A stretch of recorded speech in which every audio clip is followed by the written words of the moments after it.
Hello everyone, आज हम पढ़ने वाले हैं फैक्टराइजेशन मेथड। फैक्टराइजेशन मेथड क्या होता है?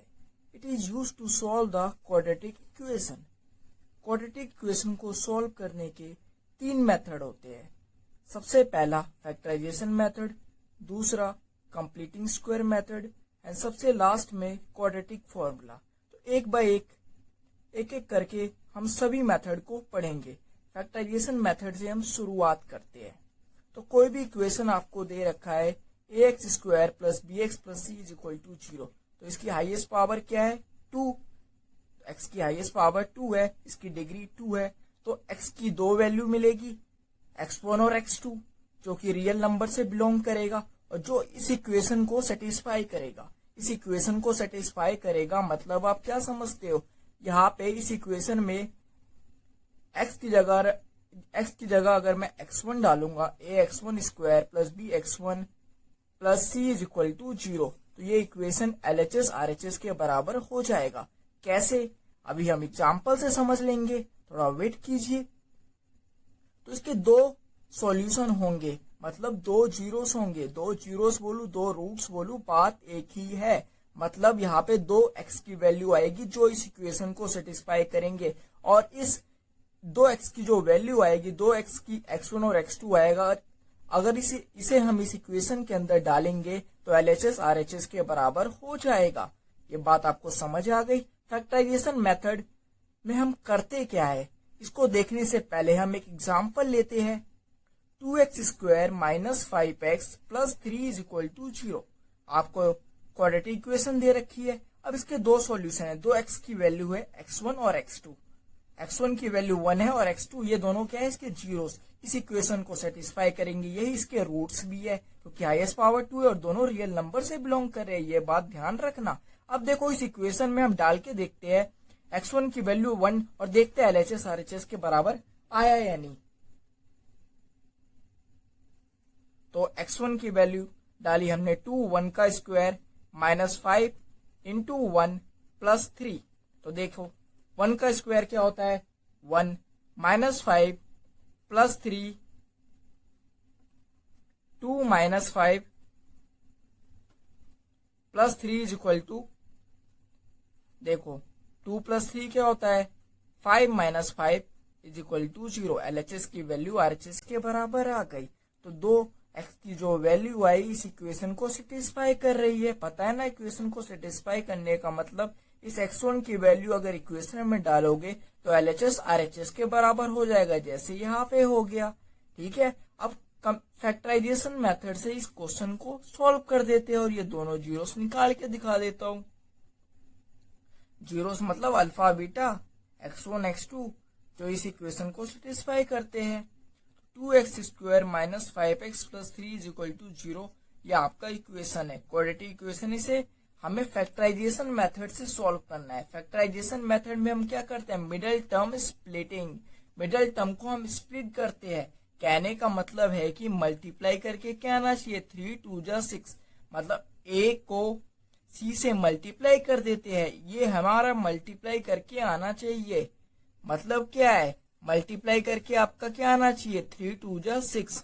अब एलसीएम ले लीजिए 6 का, 2 3 जा 6। इसे हमें हेल्प मिलती है मिडिल टर्म को कैसे स्प्लिट करें।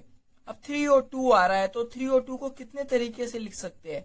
3 प्लस 2 लिख सकते हैं, माइनस 3 प्लस 2 लिख सकते हो, माइनस 3 माइनस 2 लिख सकते हो, और प्लस का 3 माइनस 2 लिख सकते हो। यहाँ पे 3 प्लस 2 क्या आ रहा है? 5 चाहिए, नहीं हमें माइनस 5 चाहिए। बस नंबर देखिए, माइनस 5 2 3, बस इनसे मतलब है। एक्स स्क्वायर एक्स ना देखिए, अभी मैं समझा दूंगा क्यों। तो 3 प्लस 2 5 चाहिए, नहीं भाई। माइनस 3 प्लस 2 क्या होता है? माइनस 1 चाहिए, नहीं ये भी नहीं चाहिए। माइनस 3 माइनस 2 माइनस 5 होता है, तो हमें क्या चाहिए? Minus 3 minus 2। तो माइनस 5x को हम कैसे ब्रेक करेंगे? माइनस का 3x माइनस का 2x, बस इसे हमने स्प्लिट कर दिया। तो सबसे पहला स्टेप क्या होता है? मल्टीप्लाई करके क्या आना चाहिए? a इंटू सी। तो इसका हम एलसीएम ले लेंगे और एलसीएम से हमें इन चार तरीकों में से किसी एक तरीके से मिडिल टर्म को स्प्लिट कर दिया, माइनस 5 को, और माइनस 5 को हमने क्या लिख दिया? Minus 3x minus 2x। अब देखो मिडिल टर्म को स्प्लिट कर दिया। अब यहाँ पे इन दोनों में कुछ कॉमन आएगा और इन दोनों में भी कुछ कॉमन आएगा। कैसे? अब देखिए यहाँ पे एक्स एक्स कॉमन आ रहा है, एक्स कॉमन ले लिया और कुछ कॉमन आ रहा है नहीं, और कुछ कॉमन नहीं आ रहा। क्या बचा है यहाँ पे? 2 इंटू एक्स अंदर लिख दिया, फिर माइनस का साइन इंटू 3 मल्टीप्लाई करो, फिर ऊपर वाला आ जाएगा। x इंटू 2x क्या होता है? 2x square, x into -3 -3x, ठीक है ना। और यहाँ पे माइनस प्लस, तो यहां से हम क्या कॉमन ले? जो ये वाला फैक्टर है यहाँ पे सेम रिपीट होता है। समझना है तो यहाँ पे एज इट इज लिख दीजिए। अब यहाँ पे हम क्या कॉमन लेंगे? माइनस प्लस -1 कॉमन ले लिया, तो अंदर क्या बचा? -1 को 2x से मल्टीप्लाई करेंगे, ये वाला फैक्ट टर्म आ गया। फिर -1 को -3 से मल्टीप्लाई करना पड़ेगा, समझे ना। तो ये क्या हो गया? दोनों चीजें हमारी रिपीट हो गई। तो अब देखो x -1 एज इट इज लिख दिया, इसका समझे, इसका मतलब 2x -3 कॉमन ले लिया, बचा क्या है? ब्रैकेट के अंदर x -1, इसे पहले लिखिए या बाद में, इससे कोई फर्क नहीं पड़ता। अब इन दोनों में से कोई एक 0 के बराबर है, 0 के बराबर इक्वेट कर दिया। जरूर दोनों नहीं हो सकते, कोई एक होगा। हम दोनों सॉल्यूशन निकालने की कोशिश कर रहे हैं, तो हम क्या x -1 को 0 के बराबर डालेंगे और 2x -3 = 0 डालेंगे। तो यहाँ से -1 इधर जाके क्या हो गया? प्लस का 1, तो x की वैल्यू आ गई हमारी +1। और इधर से क्या है? 2x -3 = 0, तो 2x की वैल्यू हो गई प्लस का 3, इधर माइनस का 3 था, राइट हैंड साइड में प्लस का 3 हो गया। तो x की वैल्यू 2 इधर मल्टीप्लाई में है, तो x की वैल्यू क्या आ गई? 3/2। समझ आ गया? सबसे पहला स्टेप मल्टीप्लाई करके क्या आना चाहिए? प्लस का 3 इंटू 2, साइन का जरूर ध्यान रखना। 6 आ गया, 6 का एलसीएम ले लिया।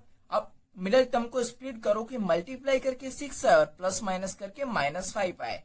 अब देखो यहाँ -3x -2x +3 मिडिल टर्म को स्प्लिट कर दिया, फिर कॉमन ले लिया हमने। यहाँ से कॉमन लेने के बाद दो फैक्टर बन गए, ये लीनियर फॉर्म में बन गया, ठीक है ना, लीनियर फॉर्म में। अब यहाँ से हमें 2x की वैल्यू मिल जाएगी, x -1 0 के बराबर और दूसरा 2x -3 = 0, और दोनों रियल नंबर से बिलोंग कर रहे हैं। और मैंने बताया था सेम इक्वेशन लिए, यहाँ पे अंदर इक्वेशन के अंदर डालोगे तो सेटिस्फाई करेगी। 1 डाला, आप 3/2 डाल के चेक कर लीजिए, दोनों तरीके से इसे सेटिस्फाई करेगा।